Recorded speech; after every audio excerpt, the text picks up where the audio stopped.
Agricultural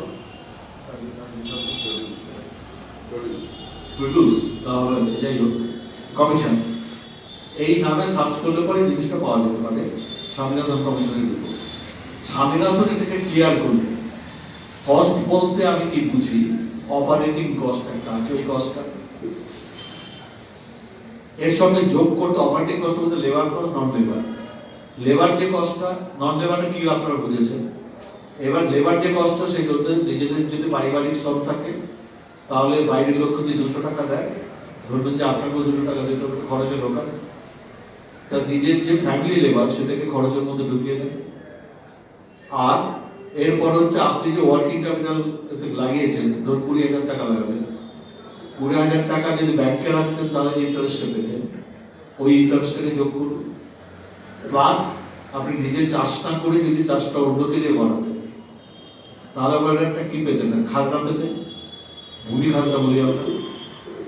তাই যে ভূমি খাজনা পেতেন ওটা গাইড করুন, তাহলে সমস্ত কস্টগুলো এলো, ওয়ার্কিং ক্যাপিটাল উপর ইন্টারেস্টটা এলো, প্লাস আপনি যেটা নিলেন প্রফিটটা, সরি প্লাস যেটা নেন সেটা হচ্ছে আপনার জমির ওপর ভূমি খাজনা, এইটাকে যোগ করুন। করলে যে দাঁড়াবে, স্বামীনাথন বললেন এইটাকে সঙ্গে 50% দাও, অ্যাড করো, অর্থাৎ যোগ করে করে এসে যদি 100 টাকা হয় তাহলে এর উপর আরো 50 টাকা অ্যাড করে 150 টাকা হবে, ওই 150 টাকা হবে ওটার সংগ্রহ। এইটা হলো স্বামীনাথন কমিশন রেকমেন্ডেশন। আমি আপনাদের এই ব্যাপারে প্রকাশ্য সমাজেই বলছি, এই রেকমেন্ডেশন মানা হবে কিনা। মনমোহন সিং বিভিন্ন রাজ্যের প্রধানদের ডেকে একটা মিটিং করেছে এবং গুজরাটের মুখ্যমন্ত্রী হিসেবে নরেন্দ্র মোদী তাদের ছিলেন এবং নরেন্দ্র মোদী স্বতঃপ্রণোদিত হয়ে দায়িত্ব নিয়েছিলেন এটাকে খতিয়ে দেখা, এবং দেখে উনি বলেছিলেন যে হ্যাঁ Swaminathan commission recommendation should be implemented. কারণ রাজ্যগুলো জিজ্ঞাসা করে করা যায় না, এটা ইমপ্লিমেন্ট করার জন্য আগবাড়ি এলেন মোদী। 14 সালে যখন নির্বাচন হলো তখন ওর মূল কথাটা ছিল আমি এমএসপি দেবো, আর অন্য কিছু আমি এমএসপি দেবো। 15 সালে সুপ্রিম কোর্টে যখন ওরা একটা এফিডেভিট করছেন তাতে বলছেন যে সরকারের তরফ থেকে এমএসপি দেওয়ার কোনো কথা নেই। আপনি মনে রাখবেন কংগ্রেস একটা ছাড়ছাড়ি করত, স্বামীনাথন কমিশন রেকমেন্ডেশন অনুযায়ী কস্টের উপর 50% দেবে, ওটাকে কিছুতেই না দিয়ে যেতে পাওয়া যায় তার চেষ্টাটা চিরবরণ করে দিত। এইটা কষ্ট নয়, এটাকে বাদ দাও, এই এলিমেন্টটাকে না আমরা পরে ঢোকাবো, 50% অফ দিতে পারবো না, 25% নিয়ে যাও, এইগুলো দেখেন ছাঁচড়ামি। মোদী বলতেন যে আমি ছাঁচড়ামিটা বন্ধ করব। ক্ষমতা আসার পর উনি বললেন যে আমি এমএসপি দেবো বলি, এবং তারপরে যেটা করবে সেটা হচ্ছে এখন যে আইনটা আনবে এমএসপি দিলে না, আজ পর্যন্ত এমএসপি দেয়নি, ইনসিডেন্টালি মোদী এখন খুব বড় বড় কথা বলে যাচ্ছে, এই তো প্রতি বছরই এমএসপি বাড়ছে, বাড়ছে, একবারও মুখ দিয়ে উচ্চারণ করছে না যে স্বামীনাথন কমিশন রেকমেন্ডেশন অনুযায়ী যা ক্রমের দাম হওয়ার কথা আমি সেই দামটা দিচ্ছি। উনি তো এটা বলছেন মান্ডি আছে, এমএসপিও আছে, তাহলে তোমাদের আর চিৎকার করার কি আছে। মান্ডি আছে, কদিন করে থাকবে না, এমএসপি নেই, মানে উনি এমএসপি দেননি। চিদাম্বরম যা করেছিলেন উনি প্রায় স্ট্রাইক করেছেন, তাতে খারাপ ভাবে করে দিচ্ছিলেন। এমএসপিতে আপনার ধরুন এইভাবে প্রথমটা আপনি দিলেন, ঝামেলা থাকবে। এইবার এই ঝামেলা প্রতি বছর একবার করে হবে, আর একবার করে মিথ্যে কথা বলতে হবে, এই জায়গাটা থেকে অব্যাহতের রাস্তার দরকার ছিল। এই রাস্তাটা হচ্ছে ওই কৃষি বিলটা আনা, যেখানে এইটা থাকবে যে বাইরের লোকেরা প্রক্রিয়া করতে পারবে। আমি আবার বলছি, বাইরের লোকেরা প্রক্রিয়া করতে পারবে, তাতে কোনো আপত্তি নেই, কারণ সরকার সমস্ত ফসলটা প্রক্রিয়া করে না। ভারতবর্ষে এরকম নিয়মই নেই যে সমস্ত ফসল প্রক্রিয়া করবে। ফসল একটা লক্ষ্যমাত্রা ঠিক করে রাখে, যা উৎপাদন তার চেয়ে অনেক কমে সেই লক্ষ্যমাত্রা থাকে, তারপরে কোন স্টেট থেকে কত তুলব তার একটা হিসেব হয়। তো পাঞ্জাব হরিয়ানা এত গোলমাল হচ্ছে কারণ ওখানে ধরুন 90% আমাদের দেশে যে প্রকিউরমেন্ট সেটা পাঞ্জাব হরিয়ানা। ফলে ওখানকার চাষিরা প্রকিউরমেন্ট সেন্টারে গেলেই দেখে ওখানে টাকা হাতে করে বসে রয়েছে, তো ফসলটা নেবে, কাটাতে তুলবে, পয়সাটা পাবে, বাড়ি চলে যাবে। কিন্তু পাঞ্জাব হরিয়ানা ছাড়া অন্য জায়গায় যে ফুল প্রকিউরমেন্ট হয় ব্যাপারটা এমন না। পশ্চিমবঙ্গেই যেমন ধরুন কত 160 লক্ষ টনের মতো উৎপাদন আছে আমাদের, 60-65 লক্ষ টন। আচ্ছা, প্রকিউরমেন্ট লক্ষ্যমাত্রা কত থাকে? গত বছর ছিল 52 লক্ষ টন। তাহলে আপনি ভাবুন 160 লক্ষ টনের যে উৎপাদন, 52 লক্ষ টন প্রকিউরমেন্ট, মানে হচ্ছে মেজর অংশটাই প্রকিউর হবে। তারপর পশ্চিমবঙ্গে ভালো চমৎকার একটা ব্যবস্থা হয়েছে, সেটা হচ্ছে প্রকিউরমেন্ট কেন্দ্রীয় সরকারের হাতে। রাজ্য সরকার প্রকিউরমেন্টের লক্ষ্যমাত্রা ঠিক করতে পারে না, বেশ 52 লক্ষ টন। তো গরিব চাষি অভাবে বিক্রি, তার কি হবে? বড় চাষিদের ব্যাপারটা একটু জিনিসের সোজা, তার ওই দামটা অ্যাভেল করার চেষ্টা করতে পারে। বামফ্রন্ট যেটা করেছিল সেটা হচ্ছে যে বড়রা ধান কলে গিয়ে বিক্রি করবে, এরকম একটা প্রথা চালু হলো, আছে ধান কল থেকে প্রকিউরমেন্ট। কিন্তু তার বাইরে যেটা ছিল, ধান কলের দামটা পাওয়া যাবে না, কিছু কম দামে আপনার ওই ধান প্রকিউর হতো।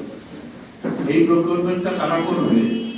ধরুন ধান কলে গেলে পরে আপনি পাবেন, একটা হিসেব বলে আমি, এবছর বোধহয় 1800 টাকার মতো উঠেছে দাম, ধান কলের দাম আর সম্ভব উঠে যেতে আছে।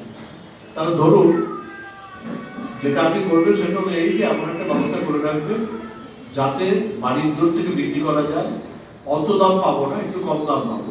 কত কম পাবো সেটা সরকার ঠিক করে দেবে। যেমন 18 টাকা কম দামে কারা নেবে এটা, সেটা নিত্য গ্রামাঞ্চলে যে কতগুলো গ্রুপ তৈরি হয়েছিল, সেলফ হেল্প গ্রুপ, তাদের মাধ্যমে প্রকিউরমেন্টে করা। প্রকিউরমেন্টের টাকাটাকে কিন্তু টাকাটা সমবায় ব্যাংকগুলোকে আসবে। সমবায় ব্যাংকগুলোকে বলা হতে টাকা দাও, আর ওই টাকাটা নিয়ে গিয়ে আপনার সেলফ হেল্প গ্রুপগুলো গ্রাম থেকে ফসল কিনত। ধান কলের দামটা পেতেন না, কিন্তু ক্ষুদ্র চাষের সুবিধা ছিল এই, ধান কলে গেলে পরে আপনার কুইন্টালে 6 কেজি তো ঢলতা দিতেই হবে, এখানে ঢলতার হিসেবটা আসবে না। ফলে আমার সুবিধা আছে, বাড়ি থেকে নিয়ে যাওয়ার খরচা আছে, এই খরচাটা দেবো না। ফলে আপনি যদি 32 টাকা কমে বিক্রি করি তো তখন কোনো অসুবিধা নেই। এই সিস্টেম একটা পশ্চিমবঙ্গে গড়ে উঠেছে। তা তৃণমূল সরকার আসার পরে তো এটা একদম শেষ হলো। ধান কলের প্রকিউরমেন্টটা হলো, বড় চাষিদের যে সুবিধাটা থেকে গেল ধান কলের প্রকিউরমেন্ট। কিন্তু এই যে সেলফ হেল্প গ্রুপগুলো যে প্রকিউর করা, যেটা আপনার তারা শস্য গোলা করেও সেটা রাখতো, এইটাকে তৃণমূল সরকার এসে তুলে দিল।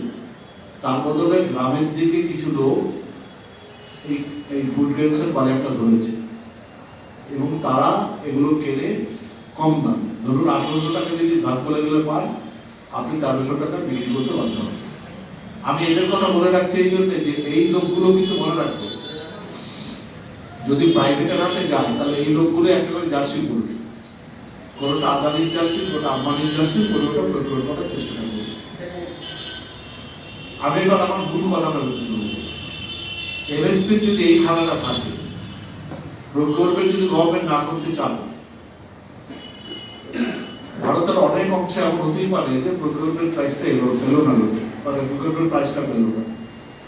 একটা অংশে যেমন পাঞ্জাব হরিয়ানা, যেখানে বললাম 90% প্রকিউরমেন্ট ওখান থেকে হয়, তো সেখানে আপনার এই সুবিধাটা ছিল যে সেখানে তারা প্রায় পুরোটাই প্রকিউর করে দিতে পারত।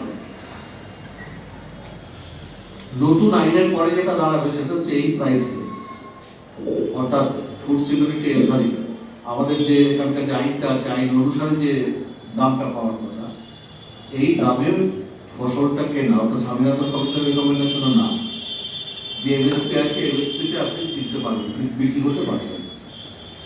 আমি আগেই বলেছি যদি এমএসপিতে এত স্টিক করতেন তাহলে লিখে দিতেন যে প্রাইভেট লোকেরা বিক্রি করলেও কিনলেও তাদেরও এমএসপিটা দিতে হবে, এই কথা লিখতে, এটা লিখে দিতে মতটা পরিষ্কার, এমএসপিটা থাকবে। এখন এমএসপিটা না থাকলে কি হবে, এমএসপি না থাকলে কি হবে সেটাকে মনোযোগ দিয়ে শোনার দরকার আছে।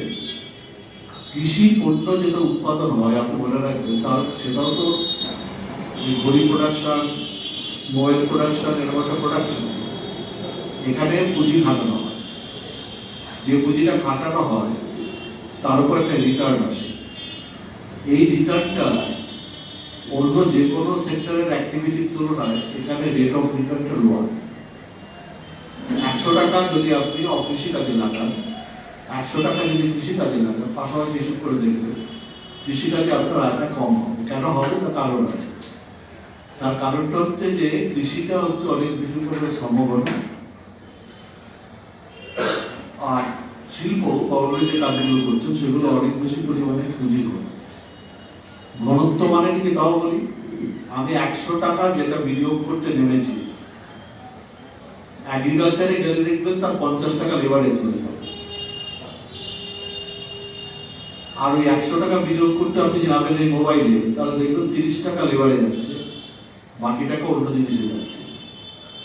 লেবারে যদি বেশি যেতে থাকে তাহলে পার লেবার, ধরুন আপনি যাই উৎপাদন করেন না, আপনি পার লেবার একটা হিসাব করবেন, করলে পরে দেখবেন যে কৃষিতে লেবারের একক প্রতি যতটুকু উৎপন্ন হবে, শিল্প বা অন্যত্র লেবারের একক প্রতি উৎপাদনটা বেশি হবে। মার্কস বিরোধ সারপ্লাস ভ্যালু, তার যে পার্ট 2-তে এই বিষয়টি দেখিয়েছিলেন যে কৃষিতে 100 টাকা এবং শিল্পে 100 টাকার মধ্যে তফাৎটা কি, এবং শিল্পে বা অকৃষি কাজে আপনার বেশি ভ্যালু তৈরি করতে পারবেন, ফলে বেশি সারপ্লাস ভ্যালু তৈরি করতে পারবেন। এখানে বেশি ভ্যালু তৈরি করতে পারবেন না, বেশি সারপ্লাস ভ্যালু করতে পারবেন। কেন বেশি ভ্যালু করতে পারবেন না? কারণ প্রকৃতির উপর নির্ভর করে। আপনি চাইলে তো 10টা জায়গায় 20টা লেবার লাগাতে পারেন, বা আপনি ইচ্ছে করলে 20টার জায়গায় 10টা একটা লেবার লাগিয়ে দিতে পারেন। এটা অনেকটা প্রকৃতি নির্ভর থাকার জন্য সব দেশে আপনার কৃষিতে কতটা ইনভেস্ট করা যায় তার একটা লিমিটও তৈরি হয়ে যায়। সেটা কতটা লেবারে দেবেন তারও একটা লিমিট তৈরি হয়, কতটা লেবার ছাড়া অন্য জিনিসে যাবে তারও একটা লিমিট তৈরি হয়। এই জন্যে উন্নয়নশীল দেশগুলো, উন্নত দেশগুলোতে এটা মনে রাখবেন, কৃষিতে যদি আপনার এরকম আপনি যে 100 টাকা বিনিয়োগ করে দেখছেন হয়তো 25 টাকা প্রফিট হচ্ছে, শিল্পে বিনিয়োগ করা হয়তো দেখছেন 30 টাকা প্রফিট হচ্ছে, তাহলে লোকে যেটা করবে জমিটা বিক্রি করে দেবে, দিয়ে আপনার একটা শিল্প কাজে চলে যাবে, তো ওটা প্রফিটটা বেশি, 100 টাকা প্রফিটও করার পরিমাণ বেশি। এই জিনিসটা হলে পরে কি হবে? খাদ্যশস্য উৎপাদনটা কম হবে, শেষকালে যেটা দাঁড়াবে খাদ্যশস্য উৎপাদন হবেই। যদি না হয় তখন যেটা হবে কৃষি পণ্যের দামগুলো বাড়তে থাকবে। কৃষি পণ্যের দাম বাড়লে পরে যেটা হবে লেবারের দামটা বাড়বে, কারণ লেবার তো কৃষি পণ্য 1 কেজি চাল 2 কেজি চাল এই দিয়ে তো তার হিসাবটা করে দেওয়া হবে। 1 কেজি চাল 30 টাকা লাগবে, এটা আমাকে আগে 30 টাকা দাও, এই হিসাবটা সে করবে। লেবার যদি আপনার বেশি কষ্টে হতে শুরু করে, তাহলে আপনি যেটা উৎপাদন করলেন তার বেশি অন্য লেবার নিয়ে গেল, প্রফিট আপনার কমে যাবে। ফলে শিল্প বা সেবা ক্ষেত্রে যদি আপনি প্রফিট রেটটা এক রাখতে চান, তাহলে কৃষি পণ্যের দাম যাতে না বাড়ে তার ব্যবস্থাটা করতে হবে। কৃষি পণ্যের দাম যাতে না বাড়ে তার ব্যবস্থা করার উপায়টা কি? তার ব্যবস্থা করার উপায়টা কি? দেশের মধ্যে কৃষির উৎপাদন হবে। দেশের মধ্যে কৃষি কেন উৎপাদন হচ্ছে না? উৎপাদন হচ্ছে না তার কারণ হচ্ছে লোকে টাকা ঢালছে না কৃষিতে, কৃষি থেকে টাকা বার করে দিচ্ছে। তাহলে আমার সমস্যা কোথায় হচ্ছে? লেবারকে বেশি দাম দিতে হচ্ছে, ওই ফ্রুটসের দাম বেশি, কৃষি পণ্যের দাম বেশি, ফলে আমি শিল্প পুঁজি প্রত্যেক অসুবিধে। আমার অসুবিধা দূর করার উপায় হচ্ছে কৃষি পণ্যের দাম কমিয়ে রাখা। কৃষি পণ্যের দাম কম করাতে হলে কৃষিতে ইনভেস্ট করতে হবে। যাকে জিজ্ঞেস সেই বলছে যে না, জমি জমা বিক্রি করে দিয়ে শহরে এসে একটা কারখানা খুলছি, ফলে খাদ্যশস্য আসবে না, এলে কিন্তু শিল্পের যে রেট অফ প্রফিট সেটাও থাকবে। উন্নত দেশগুলো অনেক আগে এটা বুঝবে, এটার একটা আনসার উন্নত দেশগুলোর ক্ষেত্রে আছে ছিল, বেশ আমরা কৃষি উৎপাদন করবোই না, আমরা সমস্ত ফসল বিদেশ থেকে নিয়ে আসবো, যেখানে অত পুঁজি ঘন নয়, যেখানে অনেক এলাকা আছে শুধু কৃষি করে, অত তাদের হাতে পুঁজি নেই যাদের তারও বিনিয়োগ করতে পারে, সেই সব জায়গা থেকে সস্তা ফসল নিয়ে আসবো। এটা ব্রিটেন যেমন পর্তুগাল থেকে আসবে, বা ধরুন কি বলে ট্রপিক্যাল দেশগুলো থেকে নিয়ে আসবে, এরকমটা হতে পারে। ব্রিটেনের সব পুঁজি শিল্পে চলে গেল, আর তবু ফসলের দাম বাড়লো না। তার কারণ ব্রিটেনকে ফসল যোগাচ্ছে পর্তুগাল বা ত্রিনিদাদ। ব্রিটিশ সিস্টেমটা এইভাবে দাঁড়াতেই পারলো। দাঁড়ানো তার কারণ পর্তুগাল গম খাওয়াবে, অথবা মিডল ইস্ট থেকে মধ্য আফ্রিকা থেকে আপনাকে ফসল আনতে হবে। এইটা আপনার ফুড সিকিউরিটি ডিস্টার্ব করতে পারে। ফুড সিকিউরিটি একটা অত্যন্ত ইম্পর্টেন্ট পলিটিক্যাল ইস্যু। তাহলে কৃষি থেকে সমস্ত বিনিয়োগ উঠে শিল্পে চলে যাচ্ছে, ফলে কৃষি পণ্যের দাম বেড়ে যাচ্ছে। কৃষি পণ্যের দাম কমাতে হবে, তাহলে আমি কৃষিকে হয় আবার নতুন করে ইনভেস্ট করাতে হবে, অথবা আমাকে মরিশাস থেকে খাবার আনতে হবে। দ্বিতীয়টা, মরিশাস থেকে খাবার আনা, এইটা আমি করবো না, তাতে এখানে ফসলের দাম কমবে, কিন্তু এটা করবো না কারণ পলিটিক্যাল কস্ট খুব হয়। তবে উন্নত দেশগুলো একটা ব্যবস্থা করলো এই যে কেন কৃষিতে বিনিয়োগ হবে, কিছু বেরিয়ে যাবে না। যিনি কৃষির কাজ করছেন তাকে জিজ্ঞেস করলো আমার এখানে লাভ কম, ওই টাকাটা ব্যাংকে রাখলে বরং আমার বেশি প্রফিট হবে। ব্রিটেন, ফ্রান্স, আপনি ওদিক থেকে জার্মানি, ইংল্যান্ড, সব জায়গাটা ধরুন, এই প্রবলেমটা তারা আগে বুঝলো, আমেরিকাও বুঝলো। বুঝে তারা যেটা ঠিক করলো সেটা হচ্ছে কত টাকা দিলে তুমি এগ্রিকালচারে থাকবে, ওই স্বামীনাথনের হিসেবে আমার cost plus profit, cost per প্রফিটে যেটা আসে ওটা আমার দাও, তাহলে এগ্রিকালচারে থেকে যাবো। পাঞ্জাব হরিয়ানার যারা ক্যাপিটালিস্ট ফার্মার তাদের কাছে ব্যাপারটা এই, আমি ওই জমিতে কেন চাষ করতে যাব যেখানে আমার ভাতিজা ওই টাকাটা দিল্লিতে একটা শপিং মলে রেখে, যেখানে মোবাইল বিক্রি হয়, সেখানে সে প্রফিট করে যাচ্ছে এত, সে যখন বাড়ি আসে দেখি ভীষণ জঙ্গল ব্যাপার। আর আমি এখানে 3 হেক্টর জমি চাষ করছি, আমি 1 লাখ টাকা মাসে উপার্জন করতে পারছি না। 1 লাখ টাকা তো একটা ক্লার্ক উপার্জন করে, তো আমি তাহলে কৃষিতে করবো কেন? এর উত্তর একটা আছে, আপনি করবেন, আমার দরকার আপনাকে, কারণ আপনি চলে গেলে পরে আমি খেতে পারবো না, তা আপনি করবেন, আমি আপনাকে পুষিয়ে দেবো। পুষিয়ে দেওয়া হচ্ছে কস্ট প্লাস প্রফিট। মোদি এই অঙ্কটাই বুঝতে চাইছেন না। মোদি বুঝতে যাচ্ছেন না এইটা যদি বন্ধ হয় তাহলে আনসারটা এইটা হবে না। ধরুন এই রকেটগুলো উঠেও গেল, ধরুন কথা ঘটবে যেটা, সেটা হচ্ছে লং রান কৃষিতে বিনিয়োগ করার কোনো লোকই খুঁজে পাওয়া যাবে না, কারণ এগ্রিকালচার উইল বিকাম আনলিমিটেড। মোদির এগ্রিকালচারকে এই জায়গাটা নিয়ে যাবে, পাঞ্জাব হরিয়ানার এগ্রিকালচার নষ্ট করবে। যে জায়গায় ধরুন সেইভাবে ক্যাপিটালিস্ট ফার্মিংটা হয় না, অত তেজ নেই ক্যাপিটালিস্ট ফার্মিংটা, সেই সব অঞ্চলগুলোর জন্য সমস্যাটা কোথায়? আমি বলবো সেসব অঞ্চলের জন্য সমস্যাটা এই জায়গায়, যদি পাঞ্জাব এমএসপি না পায়, বেঙ্গলের ধান কলেও এমএসপি হবে না। বেঙ্গলের ধান কলে যদি 1800 টাকা কুইন্টালে ধান বিক্রি না হয়, তাহলে ঘরের দরে যে তৃণমূলের মাফিয়ারা এসে নিয়ে যায় চাল, সেটার দাম নেমে যাবে 700 টাকা। ধান কল 1800 আছে বলে বাড়ির দর থেকে প্রকিউরমেন্টটা হয় 1200 টাকা, যেটা বাপ খরচার সময় হতো 1300-1400 টাকা।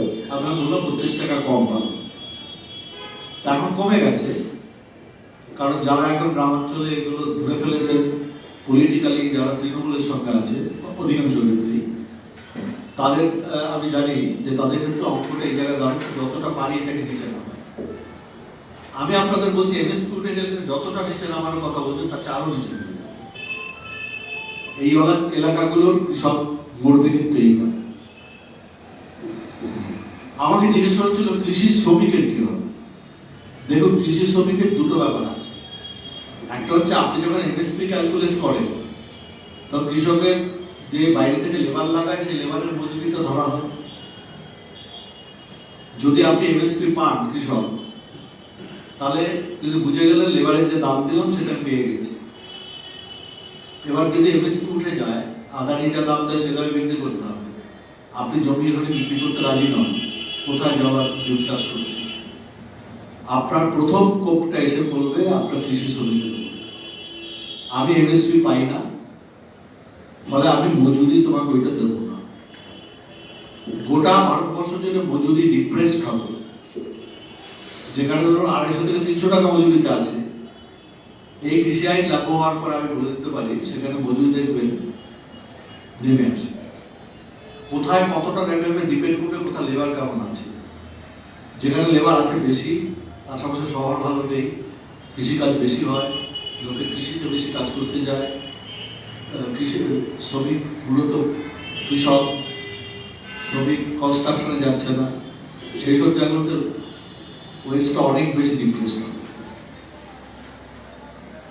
আর যেখানে আপনার ধরুন অন্য ফ্যাক্টরিতে তৈরি চলে যেতে পারে, সেখানে আপনি মনে রাখবেন কিন্তু অতটা ডিপ্রেস হওয়ার কারণ থাকবে। কিন্তু কৃষি মজুরের ক্ষেত্রে অবস্থাটা কি দাঁড়াবে যে এমএসপি কমলে তার মজুরি কমবে। আমাদের এখন কৃষি মজুরের বটমটা কি,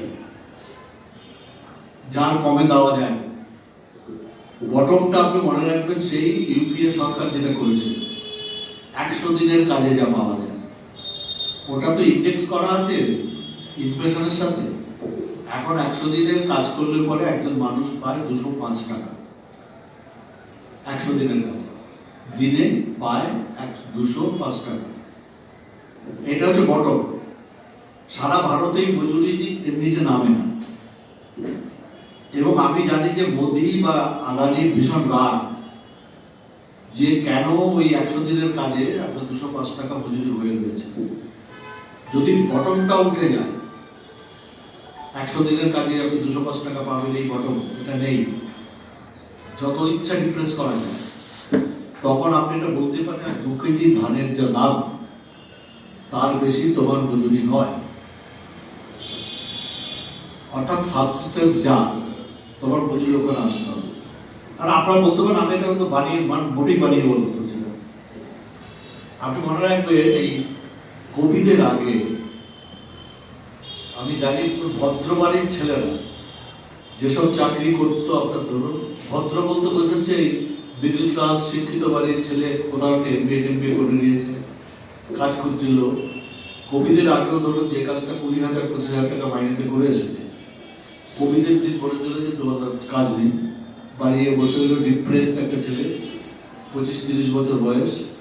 তারপর একে ওকে মোবাইলে ধরে সোশ্যাল নেটওয়ার্ক করে, ফেসবুক করে, তাতে কি বলে আপনার পাড়ার দাদার কানেকশন ধরে একটা কাজ হতে পারে। এই কাজের যেটা প্রথম ফেজ সেটা হচ্ছে যে এখানে আমি 15-র বেশি তোমায় দিতে পারবো না। ওয়েজগুলো নেগোসিয়েটেড হচ্ছে দেখবেন কোভিডের পরে নিচে দিকে। গাড়ির ড্রাইভারের বেতন 15,000-এর নিচে দেওয়া যেত না। গাড়ির বাজারে ড্রাইভার সারপ্লাস, ফলে বেতনটা 10,000-এর বেশি তুলব না, এই জায়গায় জিনিসটাকেও দাঁড় করাতে পারে। কৃষিক্ষেত্রেও আমি আপনাদের বলতে চাই এটাই, যদি এমএসপি চলে যায় তাহলে পরে জিনিসটা দাঁড়াবে এই যে কৃষক কৃষিজীবীকে বলবে আমি মজুরিতে দিতে পারবো, এই সিচুয়েশন তৈরি হবে। আর যদি আপনার 100 দিনের কাজটা চলে যায় তাহলে কিন্তু কৃষি শ্রমিকের বটমটাও আসলে ফলত আমার ধারণা নতুন যে এই কৃষি আইন এটার বিরুদ্ধে যে লড়াই, এটা শুধু পাঞ্জাব হরিয়ানার সম্পূর্ণ চাষির লড়াই না, এটা আপনার লড়াই এবং কৃষি শ্রমিকের লড়াই। আপনার লড়াই কেন? আপনি 40 টাকার যে মিনিকিট খান, সেই মিনিকিটটাই একটা আদানি ব্র্যান্ড হয়ে আসবে, তার দাম হবে 50 টাকা, বা আপনি কিছু বলতে পারেন 50 টাকা কেজি, যেটা আপনি 40 টাকা কিনছেন। ফলে এটা আপনিও বিপন্ন হবে। আর কৃষি শ্রমিক কেন বিপন্ন হবে আমি বললাম যে দুটো পয়েন্ট আছে। এমএসপি না পেলে ওই দাম কৃষককে কেউ দেবে না, তাই কৃষি শ্রমিককে দেবে না, এদিক থেকে কৃষি শ্রমিক বিপন্ন হবে। শেষ একটা কথা বলি, কৃষি শ্রমিকের বিপন্নতা আরেকটা দিক থেকে বুঝতে পেরেছে। যদি আপনার পাবলিক ডিস্ট্রিবিউশন সিস্টেম উঠে যায় যদি রেশনে চাল দেওয়া বন্ধ হয়, যদি RKSY 1 যে কার্ডটা আছে এই কার্ড বাজারে আর না থাকে, যেটা সাধারণভাবে গরিব মানুষেরা পায়, শ্রমিক অধিকাংশই গরিব, তাদের অনেকেরই RKSY 1 কার্ড আছে, যারা খাদ্য সুরক্ষায় অল্প দামে চাল পায়। যেই MSP উঠবে, প্রকিউরমেন্ট বন্ধ হবে, PDS উঠে যাবে, সঙ্গে সঙ্গে এই গরিব মানুষগুলো যারা এই কৃষি শ্রমিক অংশ, তারা খোলা বাজারে চাল কিনবে, এবং খোলা বাজারে চাল কিনতে গিয়ে দেখবে রেশনে যে চালের দামটা ছিল 25 টাকা, কোর্স ভ্যারাইটি রাইসে 35-এর কম পাচ্ছে। ওই কৃষি শ্রমিক যাকে কিনে খেতে হয়, সে ওই চালটাই, যেটা RKSY 1 এসে কম দামে পেত, ওটাই বেশি দামে একটা বাজার থেকে কিনে। আমার খুব অবাক লাগছে যে গোটা ভারতবর্ষ জুড়ে এই কৃষি আইনটা নিয়ে এত বেশি আলোচনা হওয়া উচিত ছিল, অনেক বেশি পরিমাণে কথা হওয়ার দরকার ছিল, কিন্তু সেটা হচ্ছে না। কেন হচ্ছে না বুঝতে পারছি না। মিডল ক্লাস পার্টিকুলারলি আমার মনে হচ্ছে ভীষণ ইনসেন্সিটিভ। আরো ভালো করে জিনিসগুলো তাদের কাছে নিয়ে যাওয়ার দরকারটা আছে, কারণ ওই যারা সিধু বর্ডারে পড়ে রয়েছে, গাজিয়াবাদে পড়ে রয়েছে, তাদের লড়াইয়ের সঙ্গে আপনার অস্তিত্বের একটা সম্পর্ক আছে, এইটা আরো পরিষ্কার হওয়ার দরকার আছে। লাস্ট কথাটা বলি, বিজেপি থেকে বারবার এটা বলা হচ্ছে I am also political man, তা আমি কাজে একটা পলিটিক্যাল কথাই বলবো। বারবার বলা হচ্ছে, সোশ্যাল মিডিয়াতে এটা খুললেই আপনি দেখবেন যে ওইসব চাষি যারা সিন্ধু বর্ডারে বলে রয়েছে, তাদের বাড়িতে 5টা করে গাড়ি আছে, হেন আছে তেন আছে, আর এই লোকগুলোর জন্য আমরা কেঁদে পড়ছি। কৃষি শ্রমিকের কি হল? কৃষি শ্রমিকের মজুরির কথা কি কেউ বলেছে? আমি তার উত্তরে একজনকে লিখেছিলাম, আমি ফেসবুক করি না, ইচ্ছে করি করি না, তো তাকে আমি তার উত্তরটা লিখেছিলাম, হ্যাঁ খুবই ভালো কথা, এটা কৃষি শ্রমিকের কথাটা উঠলো যখন, ও যদি MSP না পায়, কৃষি শ্রমিকের মজুরি কত দাঁড়াবে তুমি সেটা হিসেব করেছো? তারপর যে কথাগুলো বলতেছে MSPর বিরুদ্ধে, আমার মনে হয় মিডল ক্লাসের মানসিক জগৎ আচ্ছন্ন হয়ে রয়েছে কতগুলো ক্যাম্পেইন। এই ক্যাম্পেইনগুলো মূলত আসছে দক্ষিণ পন্থার দিক থেকে। একটা হচ্ছে PDS খুব খারাপ, কারণ আমি PDS এ যাই না, PDS ফসল খাই না, আমরা করেছি এগুলো। PDS তো আমাদের দ্বারা, মিড ডে মিল আমাদের বাড়ির ছেলেদের মিড ডে মিল খায়, ফলে মিডল ক্লাস আগেই সরে এসেছে। ঠিক এই জায়গায় মাহমুদাবাদ যে আক্রমণটা করতে চাইছিল, সেই আক্রমণের জায়গায় ভারতবর্ষ এসে দাঁড়িয়েছে। লেফট যত দুর্বল হবে, আপনি মনে রাখবেন এই লড়াইগুলো অনেক বেশি পরিমাণে ফোকাসের বাইরে চলে যেতে পারে, কারণ একমাত্র লেফটেই এগুলোর মধ্যে একটা শ্রেণী মাত্রা যোগ করে, ও শ্রেণী মাত্রা যোগ করলে ব্যাপারটা হয় কার বিরুদ্ধে কার লড়াই, এবং সেখানে হিস্সাটা কিভাবে নেওয়া হচ্ছে, এইভাবে ব্যাপারটা বুঝতে হবে বলে মনে করি। এটাই বললাম, আপনাদের যদি কিছু বলার আছে আমি অবশ্যই বলবো। হ্যাঁ, এক হচ্ছে যে ওয়েস্ট বেঙ্গলে